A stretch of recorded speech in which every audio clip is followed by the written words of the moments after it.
الحمد لله نحمده ونستعينه ونستغفره ونعوذ بالله من شرور أنفسنا وسيئات أعمالنا من يهده الله فلا مضل له ومن يضلل فلا هادي له وأشهد أن لا إله إلا الله وحده لا شريك له وأشهد أن محمدا عبده ورسوله يا أيها الذين آمنوا اتقوا الله حق تقاته ولا تموتن إلا وأنتم مسلمون يا أيها الناس اتقوا ربكم الذي خلقكم من نفس واحدة وخلق منها زوجها وبث منهما رجالا كثيرا ونساء واتقوا الله الذي تساءلون به والأرحام إن الله كان عليكم رقيبا يا أيها الذين آمنوا اتقوا الله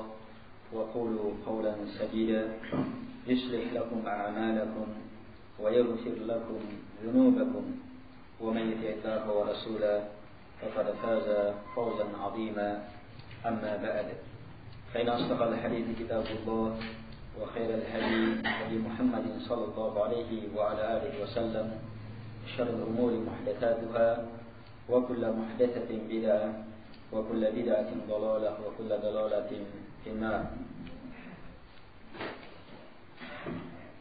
Jamaah pengajian yang dimuliakan oleh Allah Subhanahu wa taala. Alhamdulillah, segala pujian kebesaran hanya untuk Allah Subhanahu wa taala. Dan diberikan kesempatan, kekuatan, keimanan untuk melanjutkan kajian kita dalam membaca kitab Al-Ubudiyah ini. Telah lewat pada pembahasan yang lalu, pembahasan tentang basmalah, kemudian kalimat wa bihi nasta'in. Selanjutnya kata beliau, innal hamdalillah. Ini sudah ya? Belum jelaskan? Baik, innal hamdalillah nahmaduhu wa nasta'inuhu wa nastaghfiruh wa na'udzu billahi min shururi anfusina wa min sayyiati a'malina. من يهده الله فلا مضل له ومن يضلل فلا هادي له وأشهد أن لا إله إلا الله وحده لا شريك له وأشهد أن محمدا عبده ورسوله أما بعد. Selanjutnya kata beliau, sungguh segala pujian pembesaran hanyalah untuk Allah. Kami memujinya, kami meminta pertolongan kepadanya, dan kami meminta pengampunan kepadanya. Kami meminta penjagaan kepada Allah dari kejelekan diri-diri kami dan dari kejelekan amalan-amalan kami. Siapapun yang Allah beri hidayah, maka tidak akan mungkin ada yang bisa memberinya, tidak akan mungkin ada yang bisa menyesatkannya. Dan siapapun yang Allah sesatkan, maka tidak akan mungkin ada yang bisa memberinya hidayah. Saya bersaksi bahwa tak ada yang berhak disembah kecuali hanyalah Allah. Dia semata yang berhak disembah, tak ada sekutu baginya. Dan saya bersaksi bahwa Muhammad adalah hamba Allah dan Rasulnya. Amma ba'du, adapun setelah semua itu, faqad su'ilah, baru masuk ke dalam inti kitab. Hanya sebelum kita masuk membaca inti kitab, kita jelaskan sedikit bahwa kalimat innal hamdalillah dan seterusnya, hanya di sini ada tambahan wa nastaghfiruh. Wa nastaghfiruh ini dari kumpulan hadis-hadis tentang khutbah hajah Nabi SAW, ya, yang sahih tidak disebutkan kalimat wa nastaghfiruh. Yang ada innal hamdalillah nahmaduhu wa nasta'inuhu wa na'udzu billahi min shururi anfusina. Kalimat ini adalah bagian dari khutbatul hajah. Bagian dari khutbatul hajah.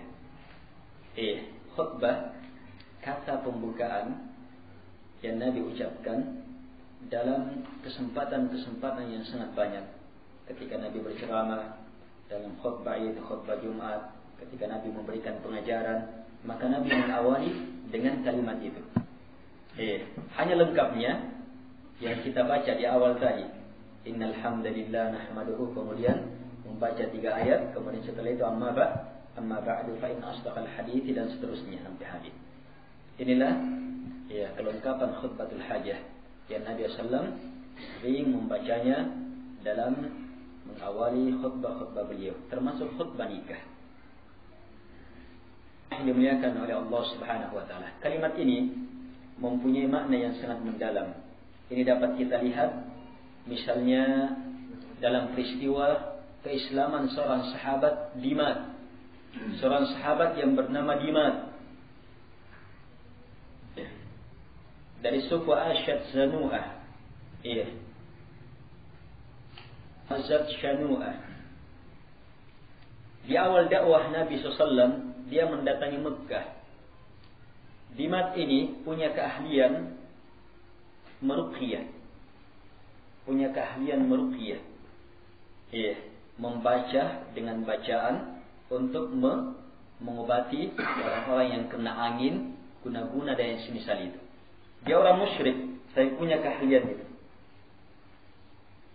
Di Mekah, dia mendengar sufaha'u Mekah. Orang-orang bodoh Mekah mengatakan, Inna Muhammadan majnun. Muhammad itu orang gila. Ini di awal-awal dakwah. Katanya Muhammad itu orang gila. Imam tertarik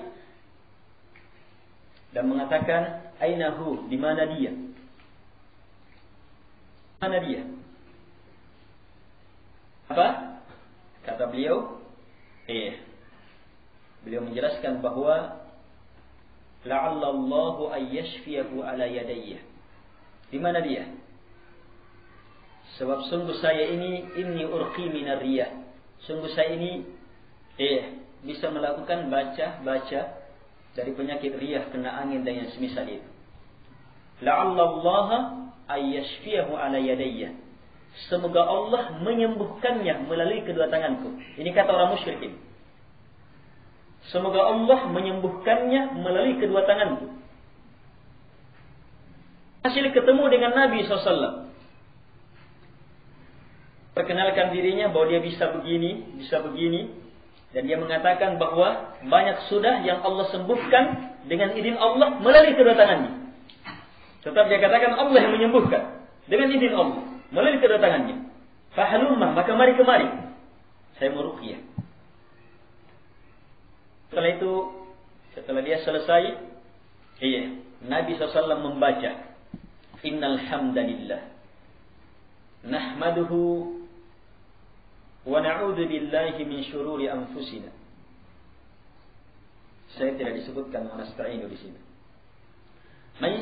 Wa na'udzu billahi min syururi anfusina wa min sayyiati a'malina. May yahdihillahu fala mudilla lahu wa may yudlil fala hadiya lahu.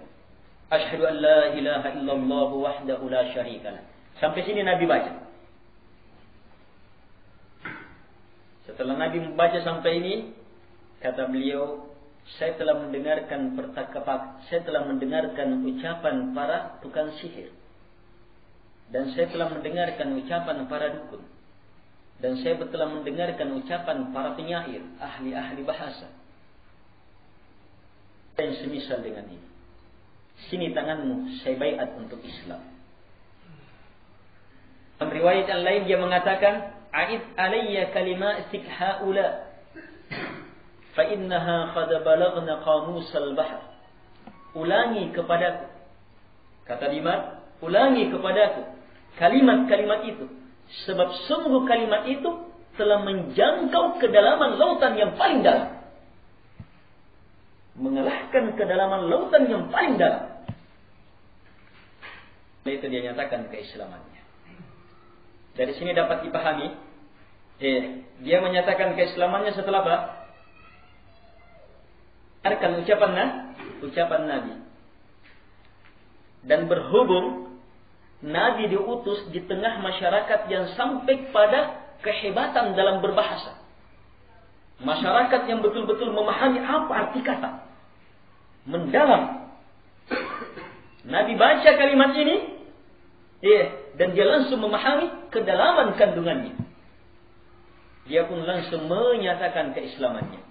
Makanya dia katakan sungguh kalimat itu telah menjangkau kedalaman lautan.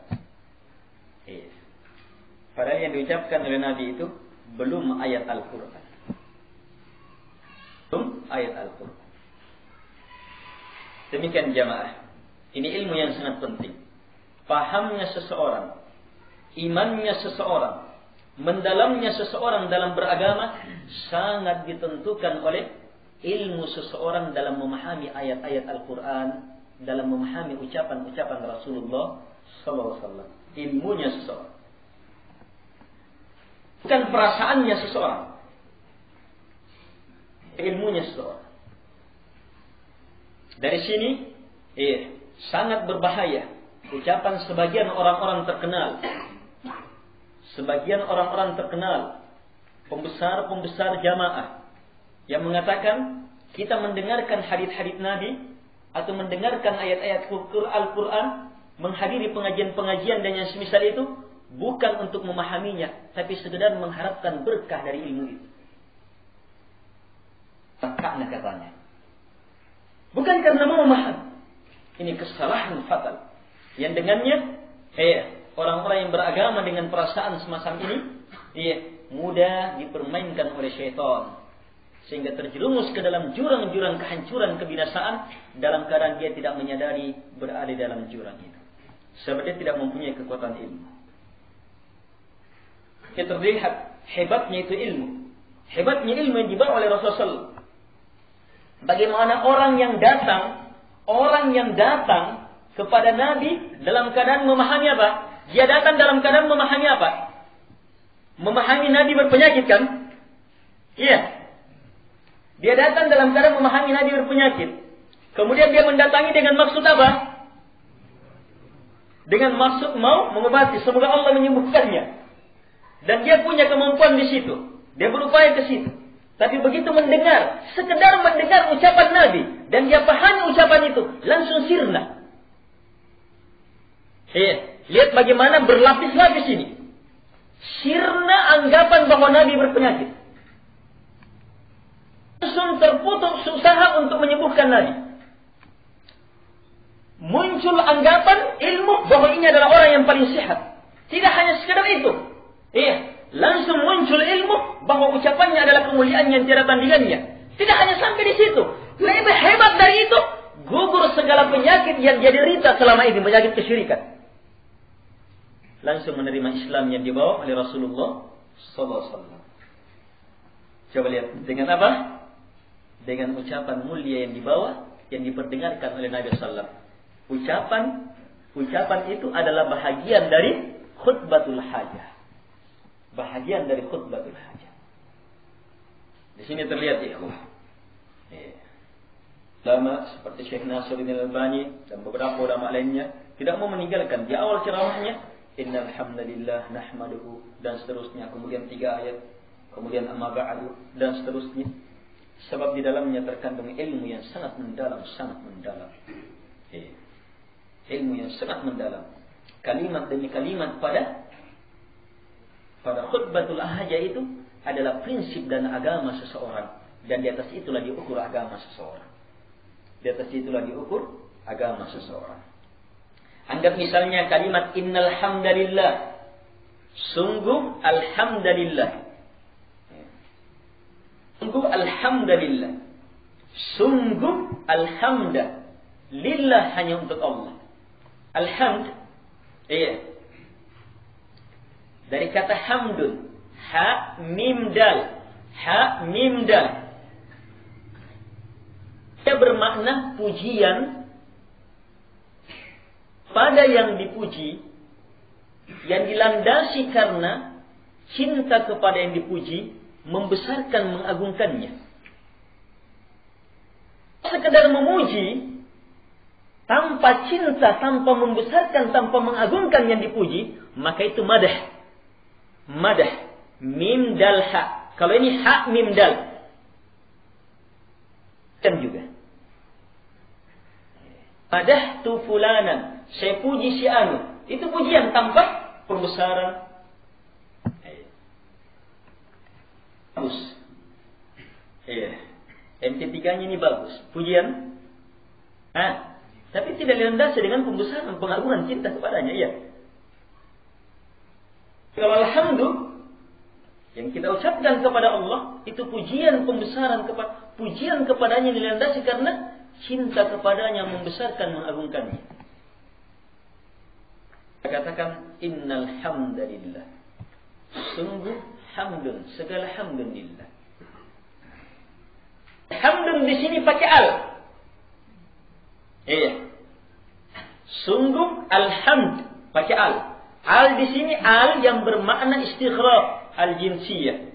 Al-jinsiyah yang menenggelamkan segala jenis hamdun. Sehingga maknanya sungguh segala hamdun. Apa arti hamdun tadi? Kalau dalam bahasa Indonesia tidak akan pernah kita dapatkan terjemahan seperti itu. Hamdun adalah pujian kepada yang dipuji ketika seseorang memujinya karena cinta, karena membesarkannya, karena mengagungkannya. Itu baru namanya bertahmid kepadanya. Ya, itu namanya baru bertahmid. Dan untuk Allah, segala hamdun tanpa batas. Segala hamdun tanpa batas. Nyatakan di awal khutbah aja ini. Innal hamdalillah. Sungguh segala hamdun. Lillah hanyalah untuk Allah. Kami memujinya, kami meminta pertolongan kepadanya, kami meminta pengampunan kepadanya, demikian seterusnya. Ini prinsip-prinsip agama yang diungkap di sini. Baik. Kita tidak bahas lebih jauh. Ya, supaya inti pembahasan langsung kita lihat. Baik, ini sekedar memberikan isyarat kepada jamaah bahwa khutbatul hajah itu kalimat demi kalimat yang terkandung di dalamnya adalah prinsip agama yang sangat mendasar. Dan seseorang dalam mengucapkan itu berbeda-beda. Sama dalam ucapan Al-Fatihah seseorang. Iya. Ayat pertama surat Al-Fatihah ini. Alhamdulillahi Rabbil Alamin. Alhamdulillahi Rabbil Alamin. Alhamdu. Iya. Alhamdu. Segala hamdun. Segala pujian, pembesaran, pengagungan kepada Allah. Dia adalah Rabb, pencipta, penguasa, pengatur alam semesta. Allah Subhanahu wa taala berfirman, ketika hamba baca ayat ini, Alhamdulillahi Rabbil Alamin, Allah Subhanahu wa taala jawab dengan firman-Nya, Hamadani abdi, hambaku telah bertahmid kepadaku. Ini setiap ayat dalam bacaan Al-Fatihah ada jawaban. Kita tidak bahas itu, sekedar membahas Alhamdulillah. Orang dalam mengucapkannya berbeda-beda, disesuaikan dengan pahamnya dia terhadap ayat. Yang kemudian selanjutnya disesuaikan dengan apa? Ilmu dia tentang pujian, pembesaran, pengagungan kepada Allah yang dengannya dia mencintai Allah. Sebab beda-beda cintanya seseorang, beda-beda pembesarannya seseorang kepada Allah. Itulah yang membedakan ucapan tahmid tiap-tiap orang. Itulah yang membedakan ucapan tahmid tiap-tiap orang. Yang terbiasa bertahmid dengan benar secara lahir dan makna, lisan dan perbuatan, maka dialah yang akan mengucapkan tahmid di dalam surga. Akhir seruan penghuni surga, Alhamdulillahi Rabbil Alamin. Segala pujian, pembesaran kepada Allah. Jemaah yang dimuliakan oleh Allah Subhanahu wa taala. Baik, kemudian setelah itu amma ba'du. Adapun setelah itu, setelah pujian di atas salawat dan seterusnya, faqad su'ila Syekhul Islam wa alamul a'lam wa nasirus sunnah wa qami'ul bid'ah Ahmad ibn Abdul Halim ibn Taimiyah rahimahullahu ta'ala an qawlihi azza wa jal, ya ayuhan nasu ubudu rabbakum famal ibadah wa ma furu'uha wa hal majmu'ud din dakhilun fiha am la wa ma haqiqatul ubudiyyah hal hiya a'la al-maqamat fi ad-dunya wal akhirah am fawqaha shay'un min al-maqamat wal yabsut lana al-qawla fi dhalika fa ajaba rahimahullahu ta'ala. Baik. Selanjutnya kata beliau, sungguh Syekhul Islam Alamul A'lam, pemuka dari para pemuka, Nasirus Sunnah, penolong sunnah, Khami'ul Bid'ah, pemberantas bid'ah, Ahmad ibn Abdul Halim ibn Taimiyah, Ahmad bin Abdul Halim bin Taimiyah, lebih dikenal dengan Ibn Taimiyah. Nama beliau adalah Ahmad, nama bapaknya Abdul Halim. Ibn Taimiyah adalah nama kakek-kakek beliau. Rahimahullahu ta'ala. beliau telah ditanya tentang firman Allah Subhanahu wa taala yang terdapat dalam surah Al-Baqarah, "Ya ayyuhan nasu 'ubudu rabbakum." Wahai sekalian manusia, u'budu rabbakum. Beribadalah kalian kepada Rabb kalian. Beliau ditanya tentang ayat ini. Pertanyaannya diurai di bawah. Famal ibadah? Apa itu ibadah? Yang diperintah dalam ayat ini ibadah. Ma furu'uha?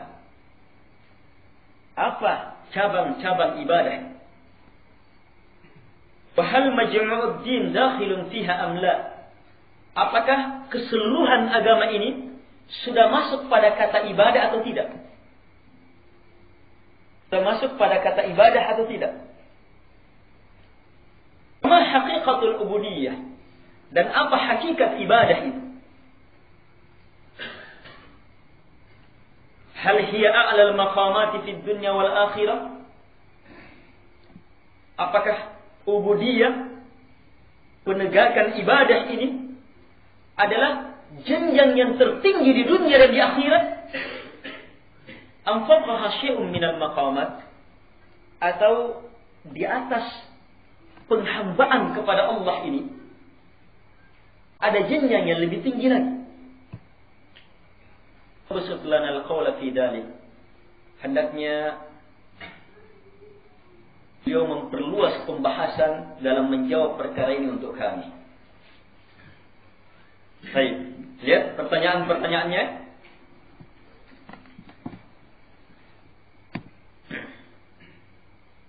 Baik, sebelum kita lihat, saya jelaskan dulu kalimat-kalimat ini. Di sini beliau digelar dengan Syekhul Islam. Syekhul Islam ini tidak sembarang kepada ulama.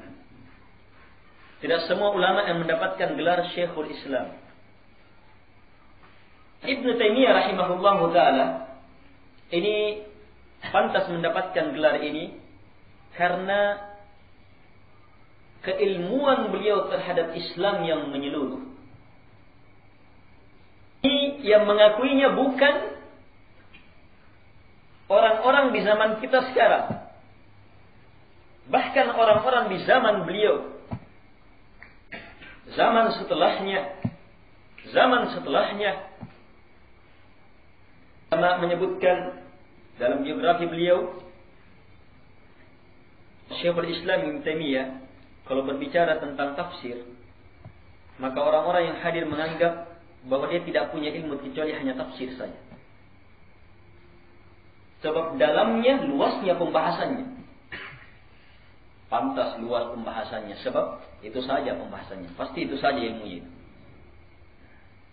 Berbicara tentang fiqh, maka orang menganggap ini tidak tahu, tidak ada ilmunya kecuali fiqh saja. Sebab semua madhab akan dia sebut. Kemudian dia kuatkan, dirajihkan, mana pendalilannya, mana ininya, mana kelemahannya, dia akan sebutkan. Ketika dia ingin merinci. Sampai dia menganggap dia tidak punya ilmu kecuali tentang fiqh. Demikian pula ketika beliau membahas tentang tafsir, tentang apa? Tentang hadis. Orang akan menganggap ini hadis, ahli hadis. Ilmunya ilmu hadis saja. Bahkan ilmu alat seperti ilmu nahwu. Ketika dia berbicara tentang nahwu, orang akan menganggap ini ahli nahwu. Ikan jamaah gelar itu melengket kepada beliau Syekhul Islam. Sebab dalamnya ilmu beliau dan ilmu ini meluas. Ilmu ini meluas. Bahkan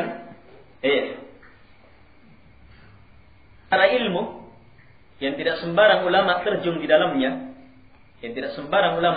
dalamnya, seperti ilmu filsafat, ilmu kalam. Ilmu filsafat, ilmu kalam, ini asalnya adalah ilmu yang terlarang dalam Islam dan tidak terbuka untuk semua orang. Orang yang membaca dan membahas perkara itu adalah mereka-mereka yang punya kedalaman akidah, punya kemampuan untuk dibaca dalam rangka menyadarkan dan membongkar kesesatan mereka. Mereka-mereka yang sudah lama berada di atas penyakit itu, Mereka-mereka yang berada di atas penyakit itu kadang susah sembuh penyakitnya kecuali hanya dengan suntikan penyakitnya sendiri. Dan ada jenis racun tidak bisa disembuhkan kecuali harus racun yang bisa mengimbangi pula, sama-sama racun. Kemudian setelah itu diterapi dengan yang bukan racun. Itu hati-hati dalam membaca buku Syekhul Islam Ibnu Taimiyah rahimahullah taala, apalagi ketika beliau membantah ilmu filsafat, ahli kalam dan yang semisal itu. Beliau menggunakan metodenya mereka. Ilmu kalam, ilmu filsafat itu mempunyai metode yang banyak. Iya. Mempunyai metode yang banyak. Beliau membaca ilmu ini tidak terlalu lama. Dan bersamaan dengan itu, beliau berhasil menguasai ilmu ini, kemudian melihat di mana bahagian ilmu yang paling baik, kemudian menggunakan yang paling baik itu dan paling kuat untuk membantah yang jelek-jelek itu, dan mengantar mereka untuk kembali kepada sunnah. Sampai-sampai orang-orang akan menganggap ini ilmunya ilmu kalam, ini ahli kalam saja. Berat ikhwah. Ilmu filsafat berat. Ilmu filsafat itu berat. Sedangkan orang yang membenci ilmu filsafat, kemudian mempelajari ilmu filsafat untuk membantahnya. Orang yang cinta terhadap ilmu filsafat, mempelajarinya, banyak yang gila. Yang gila. Mau lihat bukti? Lihat sebagian dosen YIN. Bukti.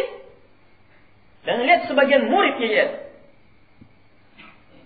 Masuk ke dalam jenjang ini, yang akalnya tidak akan bisa sampai. Ketika akal ini masih tertuntut, puncaknya apa? Dia tidak bisa. Puncak-puncak perjalanannya dalam mengenal Allah Subhanahu wa taala, puncak-puncak perjalanannya dalam mengenal Allah Subhanahu wa taala, sehebat-hebatnya apa? Sehebat-hebatnya hanya mampu menetapkan bahwa betul-betul yang mencipta segalanya hanyalah Allah. Yang mencipta segalanya hanyalah Allah. Sehebat-hebatnya sampai ke situ ilmunya. Setelah perjalanan yang rumit, yang sebentar jatuh ke jurang, kemudian bisa naik lagi, terhempat. Puncak-puncaknya situ. Yang akhir-akhirnya banyak yang bingung. Di antaranya Imamul Hamaramain, Abul Ma'ali Al-Juwaini, Fakhrul Razi yang dibesar-besarkan. Akhir perjalanannya mereka menganggap perjalanan kami adalah perjalanan, inti perkataan mereka penyesalan. Membahas ini tidak ada yang mereka bahas kecuali kebodohan. Mereka menyesal di akhir hidupnya. Di antara orang yang menyesal jemaah susah lepas. Saya sebutkan di antaranya orang, saya tidak tahu masih hidup atau sekarang, masih hidup atau sudah wafat. Seorang ulama punya karangan membantah kelompok-kelompok sesat. Di antaranya dia membantah kelompok Syiah. Kata Syekh Muqbil, bantahan dia terhadap Syiah bantahan yang terbaik. Dan dia masuk mempelajari filsafat. Dia membantah filsafat. Saya tidak tahu, mungkin niatnya, mungkin ilmunya, mungkin kemampuannya. Akhirnya apa? Dia masuk ke dalam ilmu filsafat. Masuk ke dalam kaidah-kaidah mereka, terseret dalam ikatan-ikatan mereka, terseret dalam jerat-jeratnya, akhirnya dia sendiri bingung, pusing. Padahal ini sudah ulama ini. Pusing dalam beragama. Akhirnya apa? Pusing dalam beragama. Dia hidup dalam keadaan menyesali. Kenapa saya mempelajari ilmu itu? Tetapi dia sendiri tidak bisa sulit melepas apa yang telah terikat dalam pikirannya dari ilmu-ilmu sesat.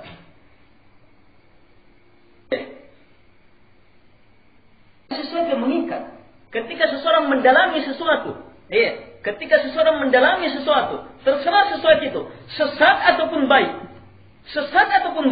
maka ada yang mengikat. Ketika seseorang mendalaminya, terserah sesat ataupun baik, maka dia akan terikat. Syribu fi qulubihimul ijla bi kufrihim. Lihat kisahnya Nabi Musa alaihi salatu wassalam. Setelah Allah selamatkan, maka perjalanan-perjalanan selanjutnya, ketika Allah menjanjikan Pertemuan di sebuah tempat, Nabi Musa alaihissalam bersegera. Belum tiba waktunya, segera datang ke tempat itu, berjumpa dengan Allah Subhanahu wa taala, berbicara dengan Allah. Tapi ternyata Allah Subhanahu wa taala menguji kaumnya. Samiri membuat emas yang dibawa karena melihat bekas. Sebagian tafsir menyebutkan bekas Rasul itu bekas malaikat Jibril. Dia olah bagaimana dengan ilmu dia sehingga membuat semacam anak sapi. Ijil. Anak sapi yang bisa mengeluarkan suara. Sekedar suara, tetapi tidak bisa membalas. Sekedar ada suara macam-macam. Tapi datar, tidak bisa bercakap. Orang menganggap, oh inilah Tuhan ini Tuhan. Ini, lihat ini. Ini prosesnya, hanya Nabi Musa pergi satu tempat, kemudian Allah tegur, beritahu Nabi Musa bahwa terjadi seperti ini di kaummu, segera Nabi Musa kembali. Apa akibat? Yang hanya beberapa hari ini, wallahu alam, hanya beberapa hari ini. Apa kata Allah Subhanahu wa taala? Wa ushribu fi qulubihim al-ijla bi kufrihim. Ushribu fi qulubihim. Ushribu, diresapkan ke dalam hati mereka. Lembu betina atau sapi betina itu, anak sapi betina itu ke dalam hati-hati mereka karena kekafiran mereka, sehingga mereka pun cinta. Tanam kecintaan terhadapnya. Diresapkan betul. Padahal hanya beberapa hari. Agama tidak dengan perasaan, jemaah.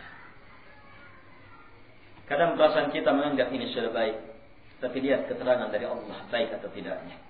Sebab yang Allah hidai bukan apa yang kita hidai. Yang Allah hidai adalah apa yang Allah turunkan. Kita harus sejalan dengan ridha Allah. Jangan ridhanya Allah kita ikutkan dengan ridhanya kita. Kalau kita hamba Allah, kejar ridha Allah. Kalau kita hamba nafsu kita, kalau kita hamba perasaan kita, maka kita akan mengejar ridhanya diri kita. Yang dimuliakan oleh Allah Subhanahu wa taala. Baik, lihat lebih jauh. Beliau dikenal juga dengan alamul alam, para pemuka dari para pemuka, nasirus sunnah, pembela sunnah dan sekaligus kami'ul bid'ah. Jarang mendengar ulama pembela sunnah, kemudian dia tidak memberantas bid'ah. Tidak ada. Saya tidak pernah mendengar ulama pembela sunnah, pembela agama yang dibawa oleh Nabi SAW, tapi bersama dengan itu dia pelaku bid'ah. Tidak ada. Pembela sunnah bergandengan terus itu sifat itu. Pembela sunnah penghancur bid'ah, lawannya sunnah. Sifatnya Imam Ahmad, sifatnya Imam Malik, sifatnya Imam Syafi'i. Sifat-sifat imam-imam kaum muslimin, apalagi para sahabat radhiyallahu anhum. Yang dimuliakan oleh Allah Subhanahu wa taala. Beliau ditanya tentang pertanyaan yang terdapat dalam suratul Baqarah, ya ayyuhan nasu ubudu rabbakum. Ini disebutkan sebagai ayat yang merupakan perintah pertama dalam Al-Quran. Ini perintah pertama dalam Al-Quran. Kata perintah, kalau kita urut mulai dari Al-Fatihah, ada fi'il amr, ihdinas siratal mustaqim, tapi itu bukan perintah, itu doa namanya. Itu doa, fi'il doa. Walaupun dalam tinjauan bahasa semuanya fi'il amr namanya. Tapi perintah, dari atas ke bawah, suratul Fatihah, itu nanti kita jumpai ketika baca ayat ini. Ya ayyuhan nasu ubudu rabbakum alladhi khalaqakum walladhina min qablikum la'allakum tattaqun. Yang dipanggil ya ayyuhan nas, wahai sekalian manusia. Kan biasanya panggilan apa? Ya ayyuhalladzina amanu. Berarti orang kafir tidak masuk ya. Tapi kalau panggilannya ya ayyuhan nas, wahai sekalian manusia, berarti jangankan yang mengaku Islam, orang kafir juga dipanggil di sini. Siapapun selama dia manusia. Bahkan kata an-nas mencakup al-ins wal jin. Kata an-nas itu mencakup al-ins manusia dan mencakup al-jin. Itu an-nas. Panggil semuanya, ya ayyuhan nas. Untuk apa? Untuk Allah perintah satu perintah. U'budu. Tegakkan ubudiyah. Tegakkan ibadah. Kepada siapa? Rabbakum. Alladzi khalaqakum, yang telah mencipta kalian, walladzina min qablikum, dan orang-orang sebelum kalian. Apa maksud dari ibadah ini? La'allakum tattaqun, supaya kalian bertakwa. Kita semua paham apa itu takwa? Apa itu takwa, jamaah? Bagaimana kedudukan takwa di sisi Allah? Inna akramakum 'indallahi atqakum. Sungguh yang paling mulia di antara kalian di sisi Allah adalah yang paling takwa. Artinya apa? Ukuran kemuliaan di sisi Allah adalah ketakwaan. Karena itulah siapa yang bertakwa, dia yang mulia. Semakin bertakwa, semakin mulia. Bukan harta, bukan kendaraan, bukan kedudukan, bukan titel ilmu, bukan titel jabatan. Bahkan bukan predikat dari tengah masyarakat. Tapi yang paling bertakwa, jamaah. Kita menganggap mulia menjadi orang yang bertitel misalnya, sehingga kita pun mengejarnya, maka orang yang beragama lebih menganggap mulia takwa, pasti akan lebih mengejar. Apapun yang kita anggap mulia, jamaah, yang dengannya kita kerahkan pikiran kita, perasaan kita, badan kita, tenaga kita, harta kita untuk mengejar yang kita anggap mulia, maka ingat, bagi orang yang betul-betul mengejar kemuliaan, akan mengerahkan seluruhnya untuk mengejar hakikat kemuliaan itu, yaitu ketakwaan. Sebab itulah ukuran kemuliaannya sebenarnya di sisi Allah Subhanahu wa taala. Ini takwa. Ternyata untuk mendapatkan takwa, menegakkan ubudiyah ini. Perintah Allah, "Ubudu rabbakum." Beribadah kalian kepada Rabb kalian. Ini ditanya kepada Syekh, "Mana ibadah? Apa itu ibadah?" Yang setiap manusia, jin dan manusia kena perintah ini. Apa itu ibadah? Bab ini penting, jamaah. Pertanyaan apa itu ibadah sangat penting. Sebab kapan orang beribadah kepada selain Allah, maka berarti apa? Telah melakukan kesyirikan. Perlu mengenal apa itu ibadah. Pula di sini juga kita sudah tahu, supaya kalian bertakwa. Takwa hanya terwujud dengan tegaknya ibadah. Kalau kita ingin mulia di sisi Allah dengan takwa, maka apa? Tegakkan ibadah. Kalau kita tidak tahu apa itu ibadah, bagaimana, jemaah? Apa itu ibadah? Pertanyaannya. Perlu lagi, jemaah, kalau kita mengetahui ternyata ada sebahagian orang tidak mengenal apa itu ibadah. Bahkan ada sebagian orang telah keluar dari garis ibadah, tetapi menganggap dan memposisikan dirinya sebagai orang yang paling hebat ibadahnya. Dari sini sangat penting apa itu ibadah kita ketahui. Wa ma furu'uha, apa cabang-cabang ibadah itu? Ibadah mempunyai jenis-jenis. Ibadah mempunyai jenjang-jenjang. Dan ada orang yang sudah mengenal ini adalah ibadah, tetapi ibadah yang lain dia tidak kenal. Di sini perlu. Majmu'uddin dakhilun fiha amla? Apakah keseluruhan agama ini dah masuk di dalamnya atau tidak? Masuk pada kata ibadah? Atau ada yang namanya agama bukan ibadah? Apa ini? Iya. Kapan rancu paham orang di sini, maka selanjutnya akan rancu. Ada orang pelaku bid'ah melakukan ini. Dia berdalil dengan apa perbuatannya? Ini kan bukan ibadah. Tapi jelas dia menganggapnya sebagai agama. Tapi ini kan bukan ibadah.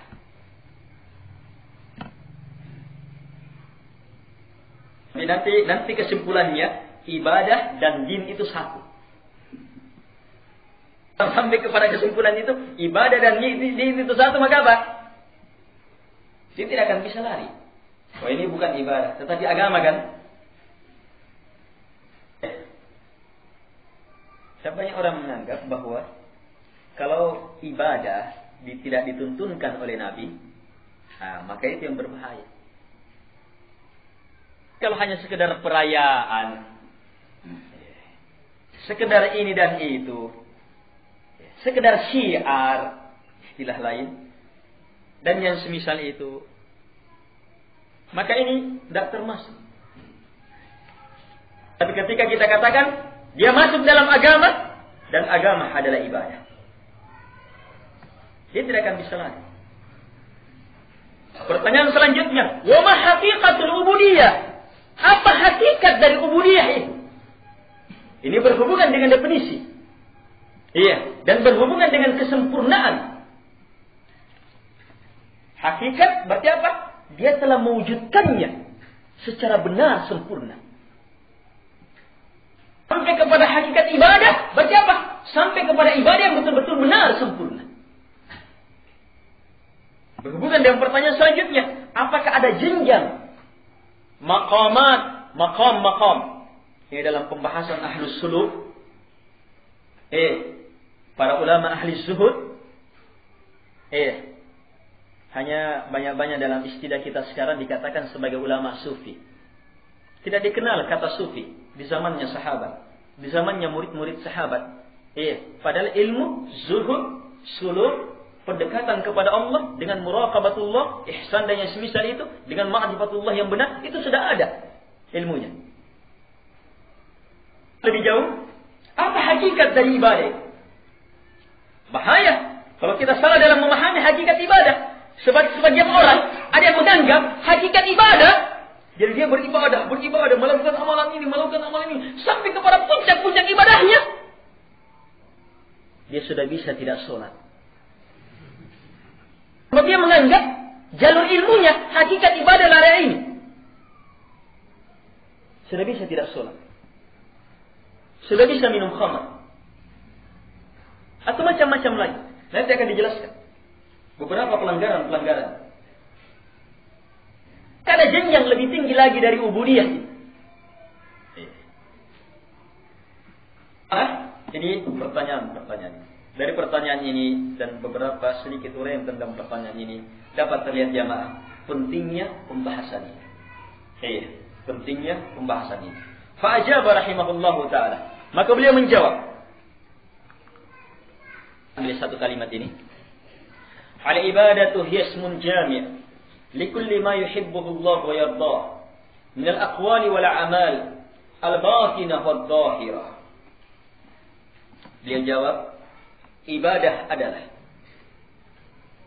ini awal jawaban beliau, ibadah adalah kata yang melingkup segala perkara yuhibbuhullah, yang Allah cintai, wa yardah, dan Allah ridai. Perhatikan, cintai, ridai. Ibadah adalah kata yang melingkup segala perkara yang Allah cintai dan Allah ridai. Apakah perkara itu? Minal aqwal, berupa ucapan-ucapan, wal a'mal, atau berupa amalan-amalan, al-batina wal zahirah, ucapan dan amalan itu ucapan batin dan nampak, atau amalan batin dan nampak. Nanti sebentar boleh jelaskan uraiannya. Hanya sekedar kita beri contoh. Dari sini dapat terlihat dulu sebelumnya. Di sini nampak jelas, ibadah kata beliau adalah kata yang melingkup semua yang Allah cintai dan Allah ridai. Kapan perkara itu Allah cintai, Allah ridai, maka itu adalah ibadah.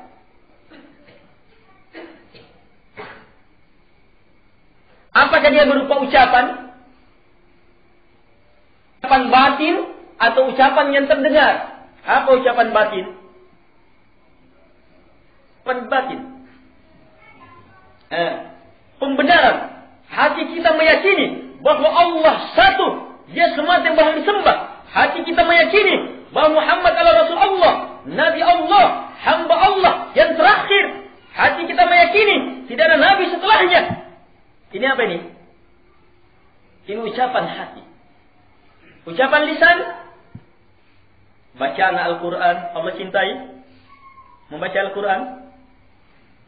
Allah cintai memberi nasihat. Iya. Banyak dalilnya dalam Quran. Itu ibadah. Atau amalan. Amalan juga ada yang nampak, ada yang tersembunyi. Iya. Amalan yang tersembunyi, amalan hati. Seperti apa amalan hati? Itu tadi ucapan hati.